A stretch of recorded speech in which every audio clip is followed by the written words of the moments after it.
Hola, ¿qué tal? Bienvenidos a la Jaula del Noob. Y esta vez está con nosotros Pablo Corona, que bien, pues él es presidente de la Asociación de Internet. De igual manera, pues se le conoce porque va a eventos de ciberseguridad, colabora con la cultura hacker. De igual manera, nos dirá ahora sí que sus experiencias en toda esta parte profesional. Antes que nada, pues, ¿cómo estás el día de hoy, Pablo? Bien, muy bien, gracias, Héctor. Mucho gusto de estar aquí contigo.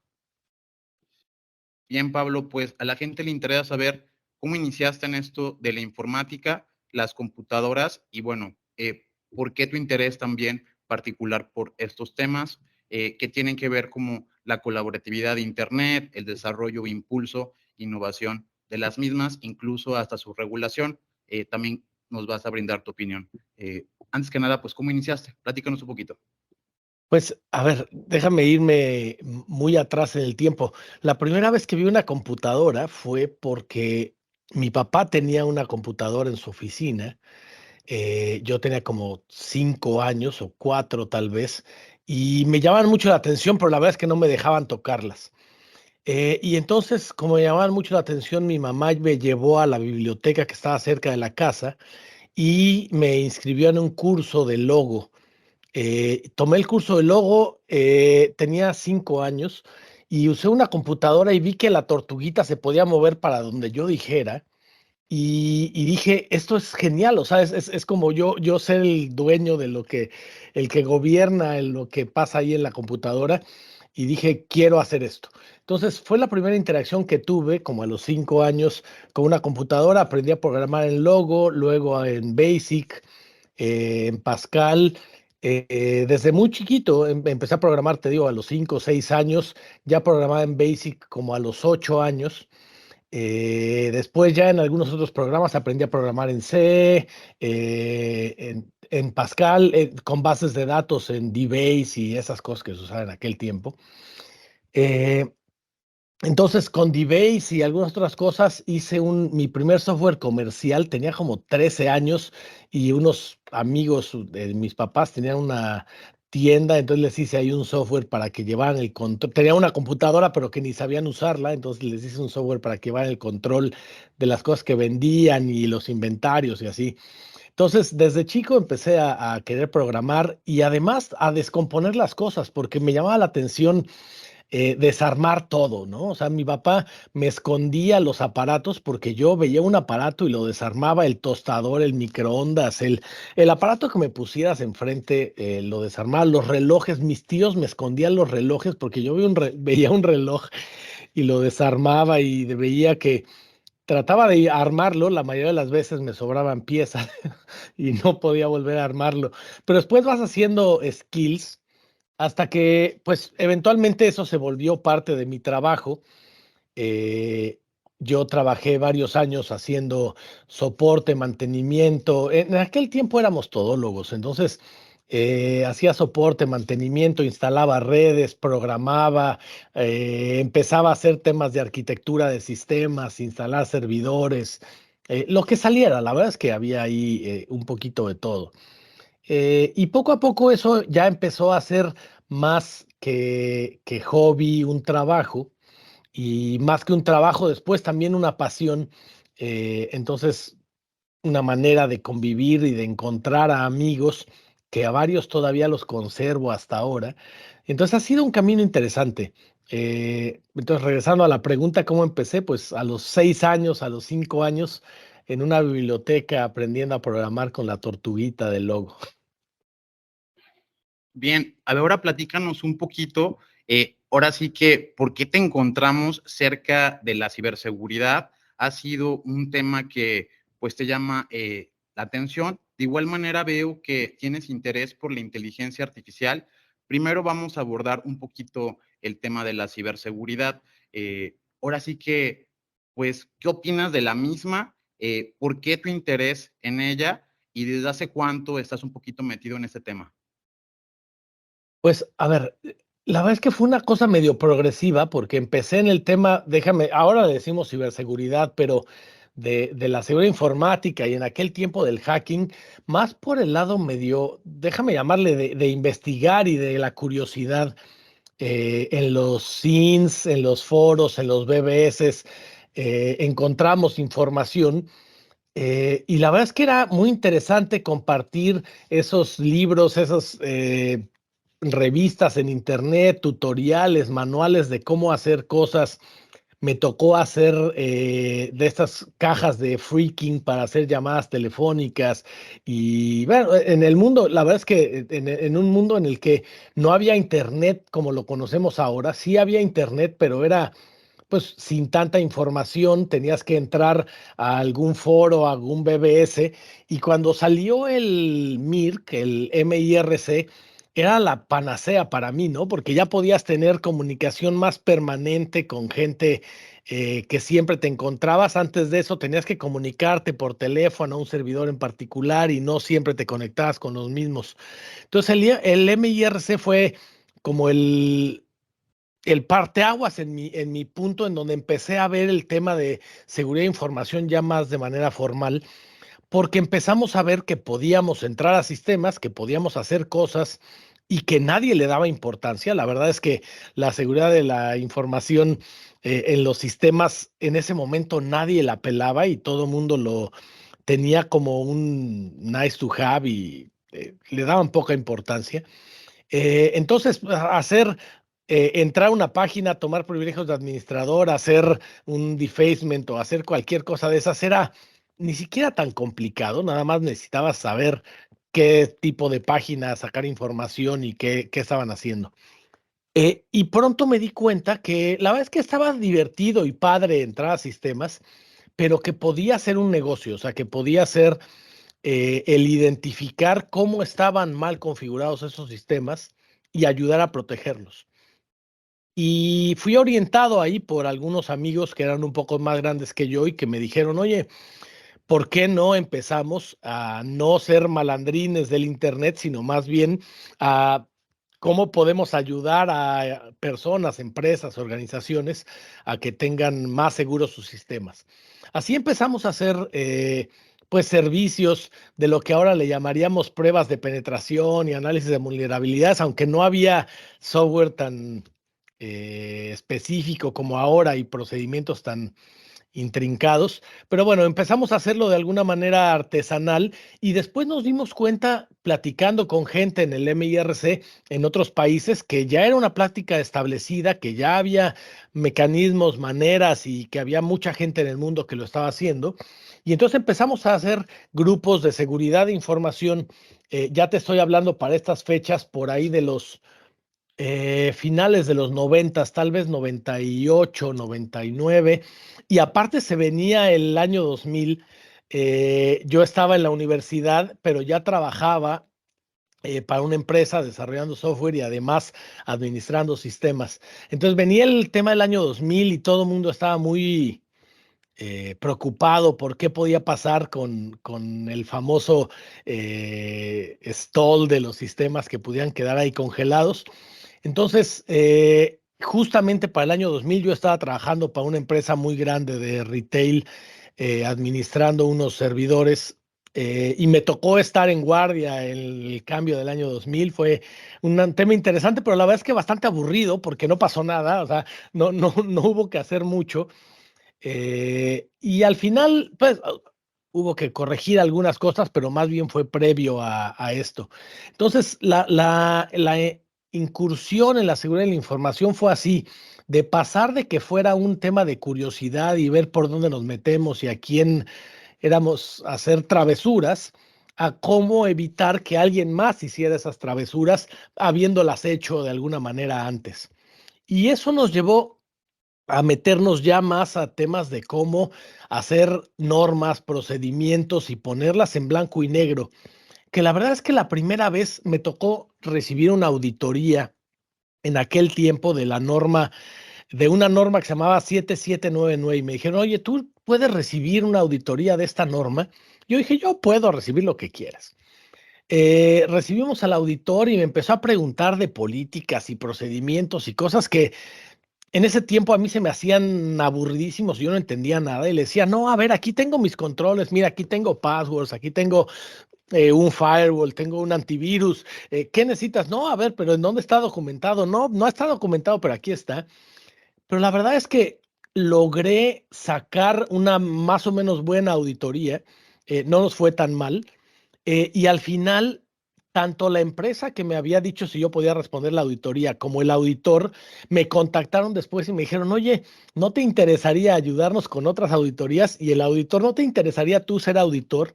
Y entonces a partir de ahí empecé a meterme a temas de auditoría, pero en ese momento temas de auditoría de, déjame llamarle, no de seguridad de información, solo de sistemas, para temas de capacidad y de SLAs, de acuerdos de niveles de servicio, para ver que se cumplían con los famosos 5 9 que un data center tenía que tener y temas de capacidad, de continuidad, de disponibilidad que tenía un data center.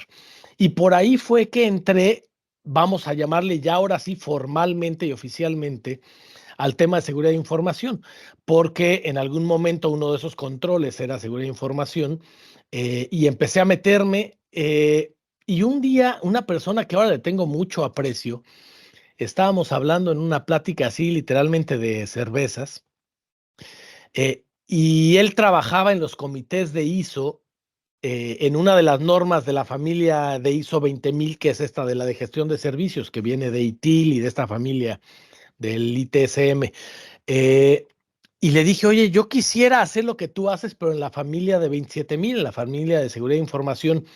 Para ese momento yo ya participaba en el comité de ISO de seguridad de información, pero era pues uno más y la verdad es que ni entendía bien los procedimientos. Me recuerdo que la primera vez que yo mandé comentarios a una norma, llegué a una reunión, les dije, a ver, fui hasta Francia a una reunión y les intenté hacer comentarios ahí en ese momento y me mandaron a la goma y me decían, no, es que, a ver, tus comentarios pues están padres, pero no es el momento para hacerlos. Yo no entendía ni siquiera el procedimiento.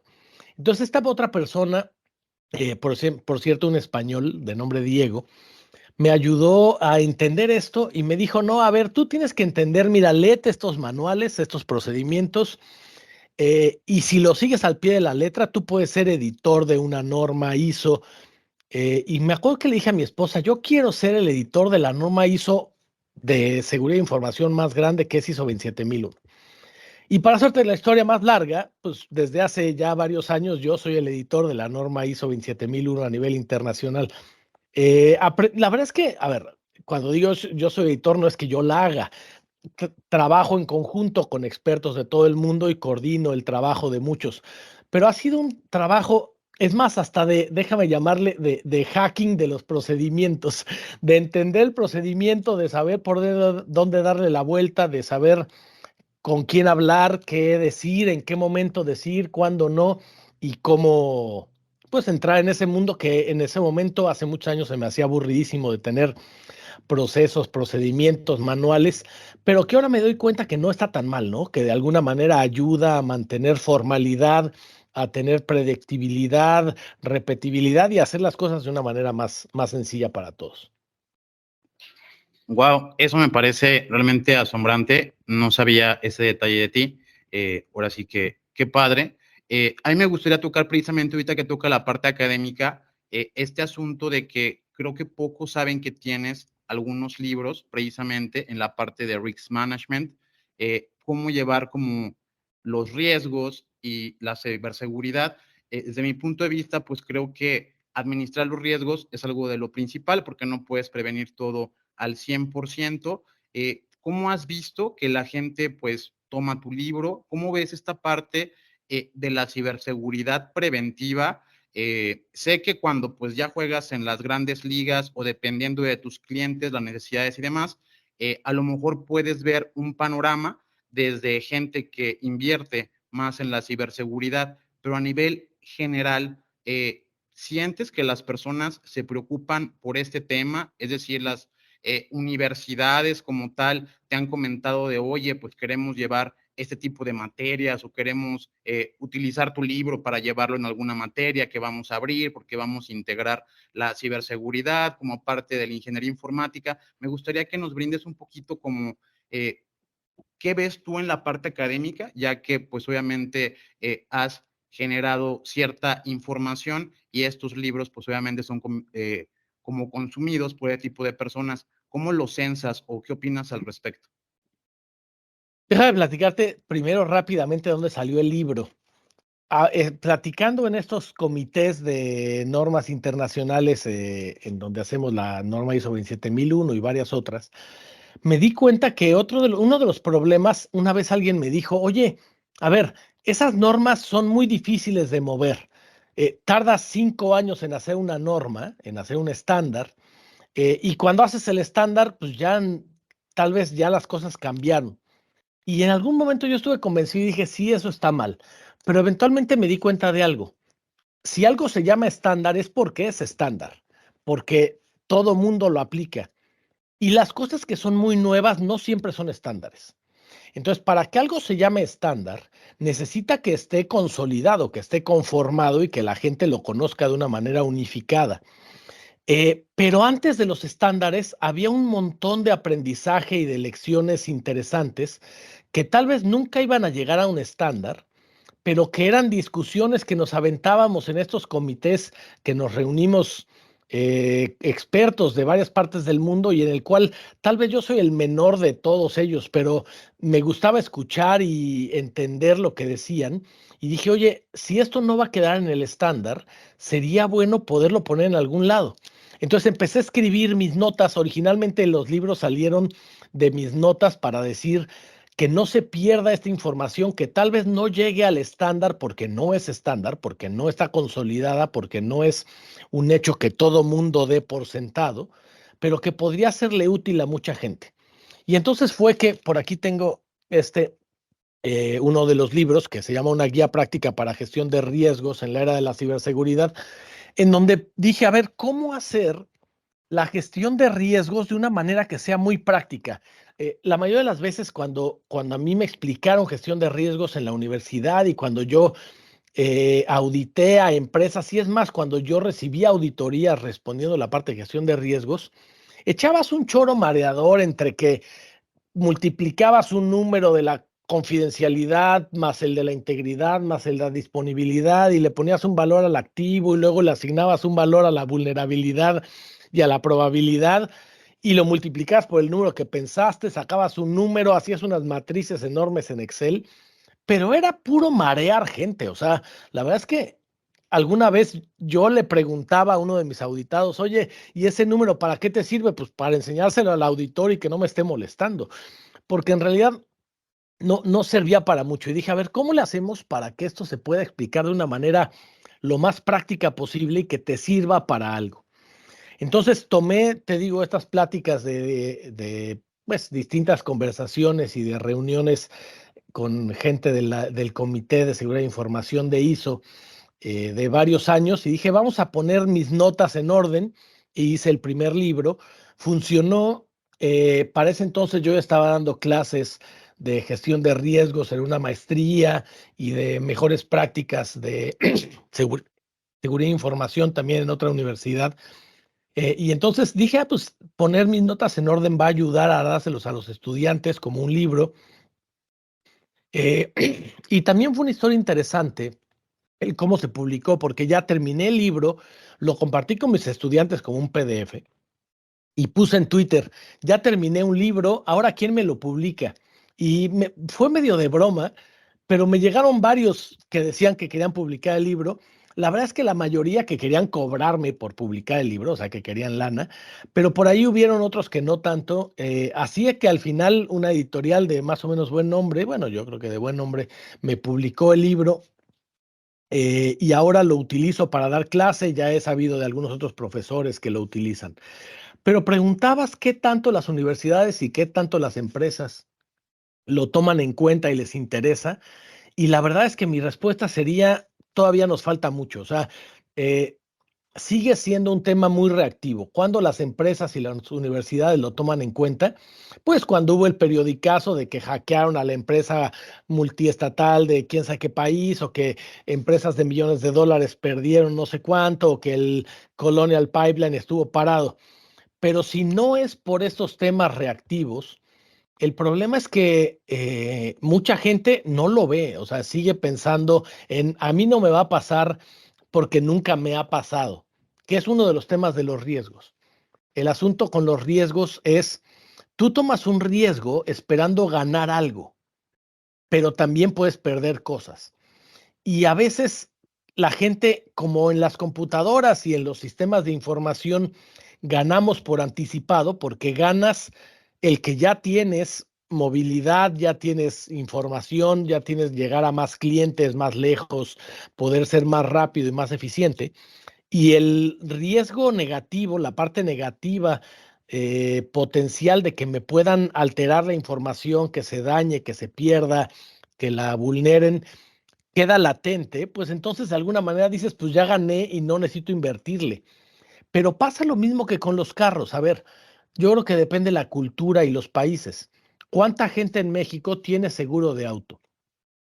Hoy ya es obligatorio por ley, pero hasta que no lo hicieron obligatorio en varias ciudades, por ejemplo, la Ciudad de México es obligatorio, eh, no lo tuvo la mayoría y aún hoy mucha gente sigue sin seguro, aunque es obligatorio. Si te vas a otros países, en Europa, en Asia, la más probable es que la mayoría de la gente tenga, porque se ve como un tema hasta cultural. Necesito tenerlo porque es parte de tener un carro. Pero, y entonces ahí viene otro de los problemas con los que estoy medio peleado, porque hay alguien que se inventó este tema de el retorno de inversión en seguridad, lo cual a mí se me hace una absoluta tontería. Porque no hay retorno de inversión de seguridad tanto como no hay retorno de inversión en la póliza de seguro. O sea, nunca vas a recuperar tu inversión, no es una recuperación de inversión. Tal vez cuando haya un incidente vas a disminuir los daños que te generó derivado de que vas a evitar que suceda el incidente o evitar que suceda un impacto tan grande o disminuir las posibilidades, pero no hay un retorno de inversión de la seguridad y creo que es una de las falacias que creo que ha engañado a algunos que trataron de vender esa idea para decir que se posicionara en las altas mesas. Cuando empezamos con esto decíamos que los de seguridad nos sentaban en la mesa de los niños y eventualmente cuando vieron el impacto de los problemas de seguridad de información nos pasaron a la de los adultos y había que explicar de alguna manera y alguien trató de explicarla con esto del retorno de inversión en seguridad. Yo no creo que haya un retorno de inversión en seguridad, pero creo que sí hay una manera de medir, gestionar y establecer una forma de actuar antes, durante, después y recuperándose de los incidentes para atender esos riesgos, maximizando los beneficios que te dé el uso de la tecnología y minimizando las posibles consecuencias que surjan de ello. Bien, voy a hacer una pregunta que pues quizá pueda ser un poquito controversial, libre de responder lo que tú quieras. Tiene que ver con el despido de esta persona que estaba a cargo de los sistemas del INE. No la quiero enfocar exactamente a eso porque no eres parte de esa dependencia y de esas decisiones. Simplemente creo yo que a veces son puestos que deberían de tener una continuidad pues bastante razonable por lo que implica, ya que pues podrían hackear las elecciones, obviamente si hackean el PREP, que es un sistema que sirve para la contabilización de los votos.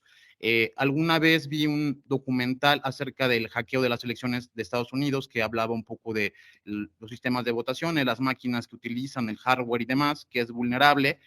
Acá en México creo que lo hacemos un poquito más artesanal, pero de igual manera es un proceso bastante delicado. ¿Cuál es tu opinión de estos puestos, no necesariamente de este señor como tal que despidieron, pero de estos puestos específicos o claves para, pues ahora sí que la democracia, que tendrían que ser vistos como puestos de seguridad nacional?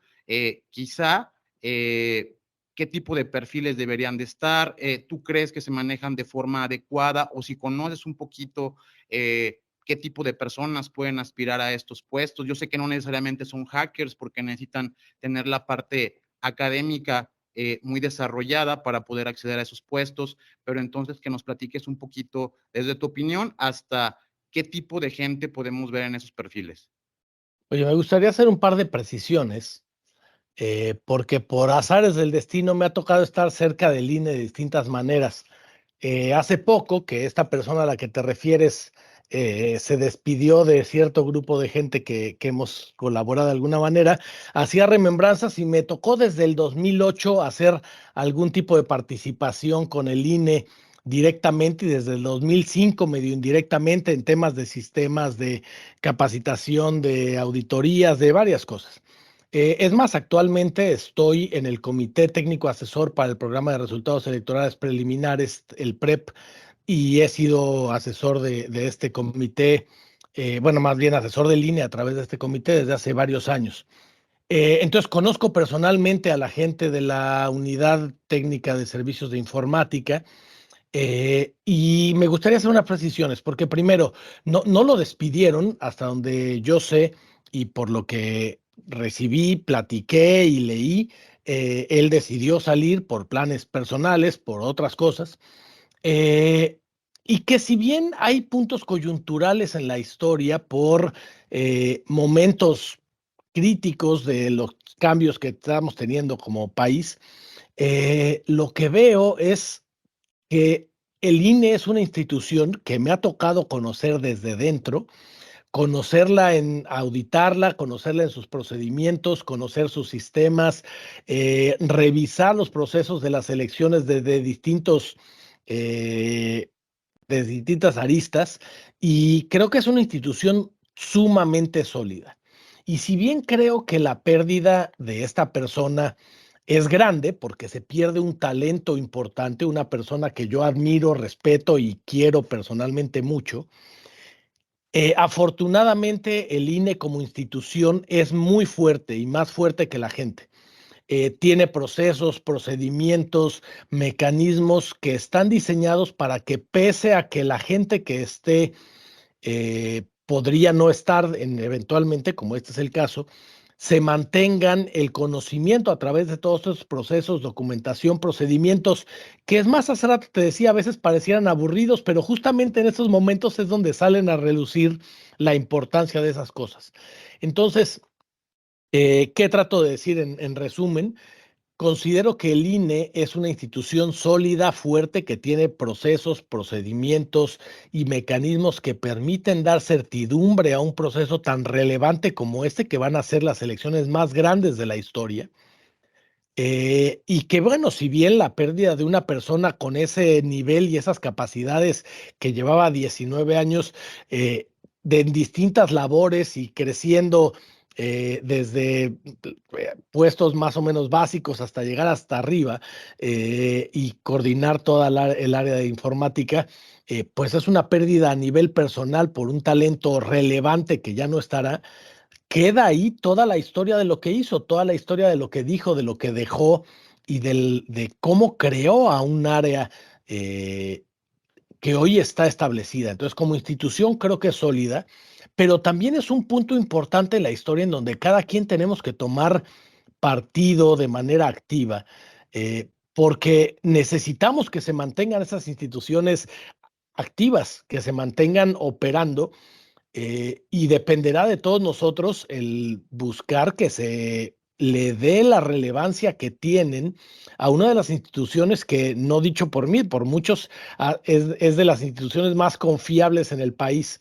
Me ha tocado ver las instituciones, las elecciones de cerca, y difícilmente puede haber fraude en las elecciones. Ahora, que hay fraude antes y que llegan a ofrecerle dinero a para quién votas o a una casilla completa, pues bueno, es antes de las elecciones, pero como sistema electoral me ha tocado estar en intercambios con otros sistemas electorales de partes del mundo más que consideramos más avanzado, en países de estos que le llaman del primer mundo y desarrollados, y envidian las capacidades y la certidumbre que ha forjado el INE en el sistema electoral mexicano, y creo que eso es algo no solo envidiable, sino que debemos cuidar, replicar y mantener en alto, que pese a que estas personas que tengan mucho talento decidan separarse de estas labores, pues preservemos esas actividades a través de mecanismos que nos ayuden a hacer un crecimiento sostenido de esos aprendizajes.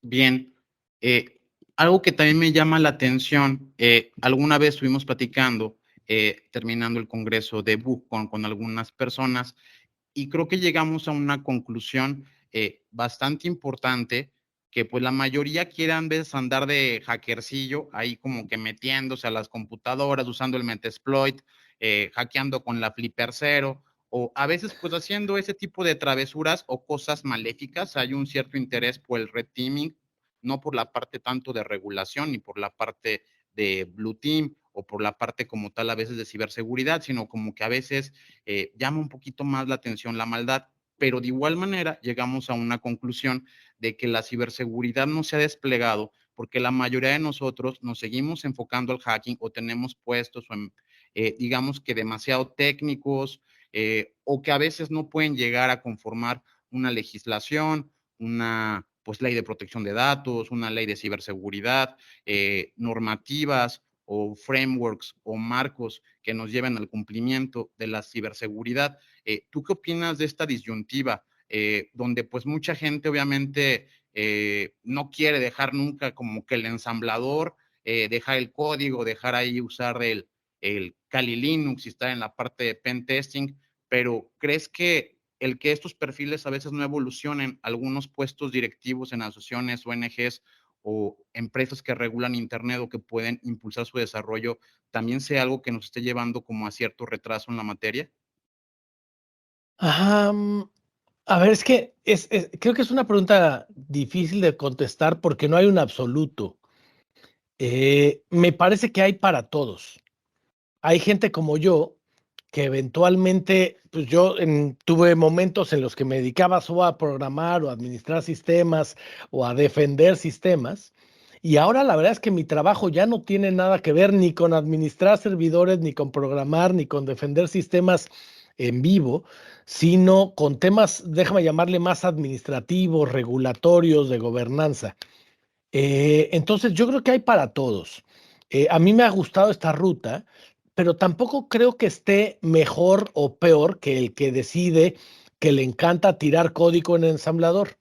Cuando yo empecé a hacer estas cosas de hacking, no existía Kali Linux. Lo primero que existió fue el Auditor. No, no sé si te tocó usar el Auditor, que tenía un casco troyano ahí como logo, y algunas otras suites de hacking de hace muchos años. Pero la verdad es que tenías que hacer tus propias herramientas, tenías que juntarte con la gente que había hecho sus herramientas, intercambiar con otros. Y creo que se parece mucho a lo que hoy necesitamos, intercambiar las fortalezas de cada quien. Hay quien es muy bueno en la parte de divulgación, hay quien es muy bueno en la parte de generar investigación de vulnerabilidades, hay quien es muy bueno en encontrar nuevas herramientas, hay quien es muy bueno en ayudar a generar una regulación. Necesitamos identificar quién es bueno en cada una de ellas y hacer un equipo, un ecosistema. Y déjame decirlo, en este tema de los cangrejos, a veces la cultura mexicana trata de cuando ven que alguien va saliendo, le jalan las patas y jalarlo para dentro de la cubeta. Y más bien tendríamos que buscar que la gente destaque y que las cosas que aprendimos las podamos compartir y convivir, enseñar. Por eso es que me gusta la academia, porque a través de las clases que doy a mis alumnos, alumnas, creo que puedo dejar algo de legado para decir esto que aprendí en algún momento, lo van a aplicar de otra manera en otro momento y pues con una perspectiva distinta estas nuevas generaciones. Entonces, creo que lo que necesitamos es no pensar que está mal irte solo al lado regulatorio o al lado de gobernanza o al lado del hard coding y de ser apasionado de tirar tecla, sino que cada quien en esta correlación conjunta habilidades para hacer un equipo que cada vez es más sólido. Entonces necesitamos hacer más equipo. Y ahora, la verdad es que ojalá que haya más gente que se quiera ir a los dos lados, no solamente a uno o a otro. Y conozco gente muy valiosa que es parte de esta comunidad y que se ha ido tanto a ser más técnico y más metido en los bits y bytes, como también los que se han metido a estudiar una carrera, aparte de ser ingenieros o aparte de ser de alguna carrera relacionada con informática, estudiado temas de derecho o temas de regulación. Yo tuve que estudiar algunos diplomados para entender cómo me tocó participar en la creación de alguna ley, de reglamentos, de regulaciones y de otras recomendaciones en materia de seguridad de información, datos personales, y creo que ahí he conocido gente que se interesa desde las distintas perspectivas en generar comunidad. Entonces, mi respuesta, aunque ya se hizo larga, es necesitamos generar comunidad, necesitamos ser cada vez más cohesionados y en lugar de ver, es que ese cuate no sabe programar en C, eh, pues tal vez no sabe programar en C, pero sabe decir las cosas de una manera interesante. O al revés, oye, pero ese cuate no conoce el artículo 123, capítulo 1, versículo 4. Pues no, tal vez no lo sabe, pero sabe hacer exploits muy interesantes. Entonces, creo que el poder ver en el otro estas capacidades positivas, compartirlas y complementarlas es la clave para poder tener un mejor esquema de seguridad de información, de ciberseguridad en general, tanto en México como en el mundo. Bien, ya nos acercamos un poquito al final. Me gustaría que nos platicaras un poquito de la Asociación de Internet, qué hacen, qué tipo de interés tienen en la parte precisamente del Internet, cómo se pueden afiliar las personas, ahora sí como una descripción muy breve y si es que alguna persona pues le interese ahora sí que sumarse a esta iniciativa. Sí, pues te platico, la Asociación de Internet surgió como una manera de darle representación. Es más, en el origen a un tema, originalmente la Asociación de Internet se llamaba AMIPSI, era la Asociación Mexicana del Comercio Electrónico y la Publicidad por Internet. Entonces era porque en el origen el Internet pues era usado para eso, para comercio electrónico, para publicidad. Y era forma de darle voz a todos estos actores del ecosistema de Internet para tener una representatividad. Y hoy tenemos representatividad ya no solamente del comercio electrónico, de la publicidad, sino de banca en línea, tenemos de inteligencia artificial, tenemos temas de ciberseguridad, tenemos temas de protección de datos personales, de educación en línea, de búsqueda de empleo en línea, de cómo el Internet se ha vuelto básicamente una herramienta para ejecutar la mayoría de las actividades que hacemos. ¿Y qué hacemos en la actividad de Internet? Buscar darle voz a los que sean usuarios o generadores de productos o servicios a través de Internet para que se permita y se incentive que el Internet sea una herramienta abierta, libre, equilibrada, en donde haya representatividad de todas las partes, de que no haya sesgos, que no se limite alguna voz y además que se fomenten las prácticas adecuadas del comercio. O sea, no estamos peleados ni con el comercio ni con la banca, sino más bien promovemos el uso de Internet para que sea una herramienta para que fomente la convivencia en redes sociales a través de páginas de Internet, de aplicaciones, de servicios de compra en línea o de lo que sea. Entonces, que sea un mecanismo para llevar a las organizaciones y a las personas esta herramienta que además posiblemente es la más democratizante de la historia, ¿no? O sea, es la que acerca más conocimiento y más información a más número de personas, pero que también puede ser utilizada para cosas pues no tan benéficas y el objetivo de la asociación es que se mantenga como una herramienta libre, abierta, que sea accesible para todos y que ayude a la democratización del conocimiento y a llevarle, pues, apertura en el acceso a la información y a las herramientas que estén disponibles ahí a todo mundo. Bien, Pablo, creo que a las personas les interesa saber mucho a veces cómo aprende una persona, es decir, cómo es tu ambiente, te pones una musiquita clásica, pones música de rock, ahora sí música electrónica, te echas un Monster, tomas tecito, cafecito, ahora sí que, ¿cómo le haces para aprender? ¿Qué le recomiendas a las personas que se quieran acercar a este mundo? Para que pues vayan iniciando y que pues no se frustren, ¿verdad? Porque pues esto lleva un poquito de tiempo. Fíjate que yo no soy, yo soy medio autista, entonces no me gusta ponerme música. Yo soy muy feliz viendo la computadora, programando, leyendo, lo que sea, sin música. Entonces yo no me pongo algo, pero pues, sé que algunas personas les gusta eso. Lo que sí les podría decir es algo que me quedó grabado desde aquellos tiempos de los SINs y del MIRC, que era read the fucking manual. Lean hasta devorar todo lo que te pongan enfrente. O sea, tienes una duda, seguramente alguien más la tuvo ya. Busca en Google, busca en foros, busca en 4chan, busca en Reddit o en distintos lugares que ahora hay un montón de posibilidades en el mundo bajo y no tan bajo. Entonces, leer es, me parece, una de las principales herramientas. Segundo, busquen gente con intereses afines. La verdad es que yo voy a DEF CON desde hace muchos años. Mi primer DEF CON fue en el 98, imagínate.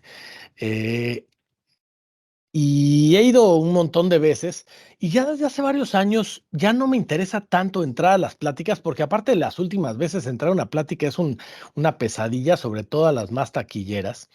Pero lo que me interesa es convivir con la gente que sé que tiene conocimientos interesantes, proyectos interesantes, y la plática de pasillo, la plática en el bar con chelas, en donde entiendes qué están haciendo, hacia dónde van y qué les interesa y qué les preocupa o qué están buscando solucionar, es de donde salen nuevos proyectos. Entonces, que convivan con gente, hace rato platicabas del BugCon, de pláticas del BugCon han salido también proyectos interesantes así, tal cual, al final de una de estas pláticas. Entonces, buscar gente con intereses afines, compartir y luego, tercero, enseñar. Me parece que otra de las cosas que a mí me ha enseñado más es la enseñanza, la academia. A través de dar clase, tienes que poner a fuerza en orden tus ideas para expresarlas a alguien más. A veces creemos que tenemos las ideas muy claras, pero cuando se le explicas a alguien más, resulta que no estaban tan claras.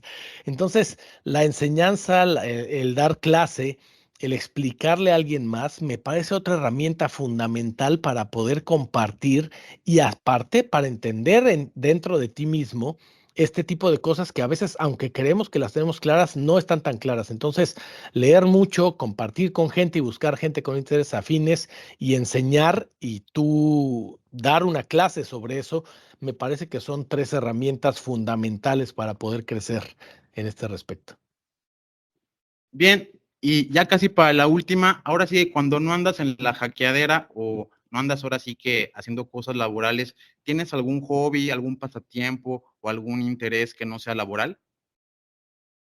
Sí, pues a ver, es que pasan varias cosas, porque el primero es que todo este tema de la seguridad de información, básicamente para mí casi casi es un hobby, porque mi trabajo es en otras cosas. Entonces, ese es un punto importante. Para mí, todo el tema de hacer seguridad de información, ciberseguridad, es más, ahora en el tema del doctorado en inteligencia artificial y entendiendo mecanismos de aprendizaje automatizado y cómo aplicar la ciberseguridad, ha sido un hobby. Pero fuera de estos hobbies, déjame llamarle del hobby informático, pues tengo varios otros. Me gusta leer mucho. Hago escalada en roca, soy guía de montaña y me gusta el montañismo, el senderismo. Ahora estoy por acá en latitudes más altas, en donde hay nieve y me vine de vacaciones con la familia aquí a ver, según a ver la nieve, pero nos ha tocado poca nieve porque hay una onda de calor y no hay mucha. Pero entonces me llama la atención los deportes de frío, hago triatlón. Creo que es otro de los puntos que yo recomendaría el que no se centren solamente en el estudio tan duro de las cosas, sino que busquen disfrutar otras. Yo hago triatlón y lo hago con mi familia, con mi papá, con mis hijas, con mi hermano. Nos vamos a viajes a cada rato a hacer una competencia aquí y otra allá. Y eso también te deja aprendizajes interesantes de conocer nueva gente, nuevas culturas, pero también hasta de ahí han surgido proyectos de chamba, proyectos de investigación, proyectos para hacer un desarrollo en tanto una aplicación o una regulación o alguna cosa que tiene que ver con los temas informáticos. Entonces, el viajar, el conocer gente también es algo interesante. Pues generalmente ya nos vamos, pero te quiero hacer una pregunta que tiene que ver con la inteligencia artificial, precisamente en el contexto de la ciberseguridad. ¿Cómo ves su evolución, tanto para la parte, pues, white como la parte black? Ahora sí que no siendo muy extensivo, pero pues ahora sí quisiera escuchar tu opinión. A ver, me parece que como cualquier herramienta, déjame dividir la respuesta en dos partes, aunque me dijiste que no me extendiera mucho, pero lo haré rápido. Uno, como cualquier herramienta, puede ser utilizada para el bien o para el mal.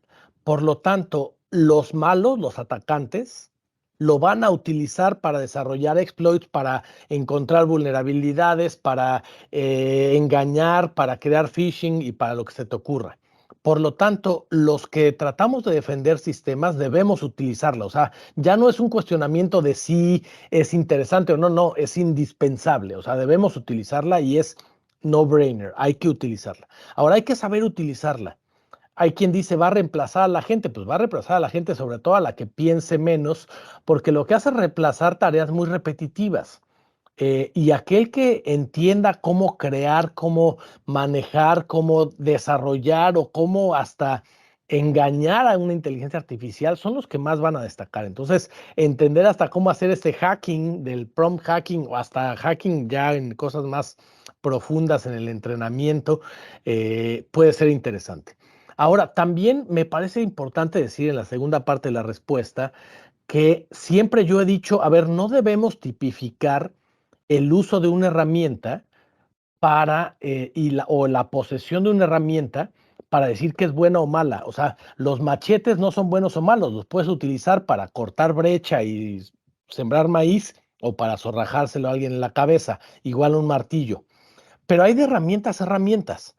Un martillo es un nivel de sofisticación bajo, pero por ejemplo en México no cualquiera puede tener armas de fuego, en donde estoy ahorita sí, pero no en todos los países. Entonces, dependiendo del nivel cultural y de ciertas cosas, hay herramientas que requieren ciertos permisos, cierta educación, entrenamiento y otras cosas. Déjame poner otro ejemplo, la energía nuclear. No todo mundo tiene energía nuclear en el mundo. eh, y no todo mundo tiene capacidad para desarrollarla y ni para utilizarla. Y eso no quiere decir que deje de ser una herramienta. Entonces, si hay de herramientas sofisticadas, algunas más sofisticadas. Y me parece que la inteligencia artificial es una de esas que son muy sofisticadas y por lo tanto se requiere de un entrenamiento importante, de que la gente sepa, entienda los riesgos, entienda las limitaciones que hoy tiene, porque aparte le decimos inteligencia artificial, pero ni siquiera hoy es tan inteligente. Pero además viene la segunda parte, en el futuro la inteligencia artificial, si llega a ser inteligente, eventualmente, que hoy no lo es, posiblemente sea la última herramienta que era solo herramienta. Porque entonces, si es inteligente, ya no va a ser una herramienta que solo opere bajo los designios de una persona o de un grupo de personas, sino va a operar de manera autónoma por primera vez en la historia. Entonces, es la primera vez que tenemos una herramienta que requiere reglas nuevas. Todas las demás herramientas le podías echar la culpa a una persona. Y hoy todavía, pero eventualmente, si esto llega a ser realmente autónomo, va a necesitar cambios en la manera en la que operamos, que pensamos, que interactuamos con gente o con cosas que creemos que son gente, que hoy no estamos preparados y que necesitamos pensarlo, porque ya no va a ser una herramienta, va a ser la primera vez que una herramienta se convierte en ente activo que puede utilizar otras herramientas. Y eso me parece que es un punto importante y en la ciberseguridad va a ser un punto crucial para poder entender cómo defender o hasta cómo atacar un sistema con entes autónomos. Pues muchísimas gracias, Pablo. En verdad ha sido un placer tenerte por aquí. Así que ya lo saben, la inteligencia artificial no es para que te dé tanto miedo, mejor clávate, aprende de ella, aprende a utilizarla en tus proyectos para un bien de ciberseguridad y no para la parte del cibercrimen, ciberterrorismo, que posiblemente ellos ya se están adelantando a estos temas. Entonces, como profesionales en ciberseguridad, hay que ponernos al día, estudiar mucho. Muchas gracias a todos. Esto fue La Jaula del Noob.